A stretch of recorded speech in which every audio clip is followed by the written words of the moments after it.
भीष्म पितामह बाणों की शैया पर लेटे थे। उस समय एक दिन युद्ध विराम के बाद सभी पांडव और द्रौपदी भीष्म पितामह से मिलने पहुंचे। भीष्म पांडवों को धर्म अधर्म की, नीतियों की और ज्ञान की बातें बता रहे थे। तब द्रौपदी ने कहा कि पितामह, आज आप ज्ञान की बातें कर रहे हैं, लेकिन जिस दिन भरी सभा में मेरा चीरहरण हो रहा था, आप भी वहां थे, तब आपका ये ज्ञान कहाँ गया था? आप उस समय चुप क्यों रहे? मेरी मदद क्यों नहीं की? आपके सामने अधर्म हो रहा था, लेकिन आप कुछ भी क्यों नहीं कर सके?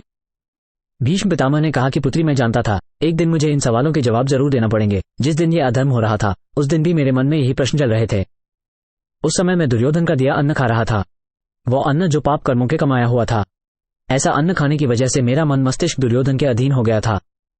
मैं ये सब रोकना चाहता था, लेकिन दुर्योधन के अन्न ने मुझे रोक दिया और यह अनर्थ हो गया। द्रौपदी ने कहा कि आज आप ज्ञान की बातें कैसे कर रहे हैं? भीष्म ने जवाब दिया कि अर्जुन के बाणों से मेरे शरीर से सारा रक्त बह गया। ये रक्त भी दुर्योधन के दिए अन्न से ही बना था। अब मेरे शरीर में रक्त नहीं है, मैं दुर्योधन के अन्न के प्रभाव से मुक्त हो गया हूं, इसीलिए आज ज्ञान की ये बातें कर पा रहा हूं। भीष्म की ये बातें सुनकर द्रौपदी संतुष्ट हो गईं और उसने भीष्म पितामह को प्रणाम किया।